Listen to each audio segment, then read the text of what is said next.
কুমিল্লায় সড়কের ইউটার্ন যেন মৃত্যু ফাঁদ।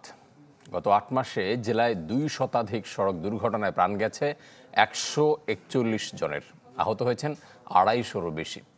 এই জন্য ঝুঁকিপূর্ণ ইউটার্নকে দায়ী করছে পুলিশ। চিহ্নিত হয়েছে ১৭টি ঝুঁকিপূর্ণ ইউটার্ন। এই দুর্ঘটনা গেল শুক্রবার ঢাকা চট্টগ্রাম মহাসড়কে।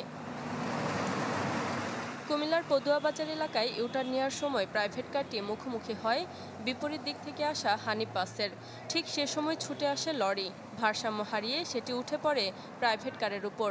মুহূর্তেই নিভে যায় বাবা, মা আর ২ ছেলের প্রাণ। পুলিশের তথ্য বলছে, কেবল কুমিল্লাতেই গেল ৮ মাসে ঘটে ২০৯টি দুর্ঘটনা, যাতে প্রাণ গেছে ১৪১ জনের, আহত হয়েছেন অন্তত ২৪৫ জন। এসব দুর্ঘটনার অন্যতম কারণ যত্রতত্র ইউটার্ন নেওয়া ও ফুটওভার ব্রিজ ব্যবহার না করা। কমপক্ষে একটা দুই অ্যাক্সিডেন্ট হবে, হয় না প্রত্যেকদিন ইউটার্নটা এদিকে দিচ্ছে, যার কারণে কিছু হাজার হাজার মানুষের ঠিক আছে অনেক দুর্ঘটনা ঘটতে আছে, অ্যাক্সিডেন্ট হইতে আছে। হাইওয়ে পুলিশ বলছে, নিরাপদ চলাচলের কোনো মানদণ্ড না মেনেই নির্মাণ করা হয়েছে একাধিক ইউটার্ন। শুধু ঢাকা চট্টগ্রাম মহাসড়কেই রয়েছে ৮৪টি, যার মধ্যে ১৭টিকে প্রাণঘাতী ঝুঁকিপূর্ণ হিসেবে চিহ্নিত করেছে পুলিশ। মহাসড়কে ২ সাইড দিয়ে সার্ভিস লেন থাকার কথা, সেই সার্ভিস লেন নাই। তারপরে হোটেলে যাওয়ার জন্য স্পেশালি যে ইউটার্ন বানানো করা হয়েছে, সেগুলো অবশ্যই বন্ধ করতে হবে।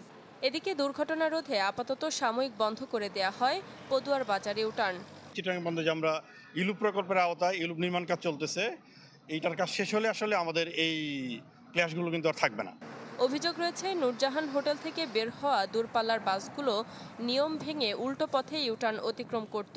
স্থানীয়রা বলছেন, এ ধরনের অবৈধ পারাপারই দুর্ঘটনার ঝুঁকি বাড়িয়ে দিয়েছে কয়েক গুণ। Desk report, channel 24।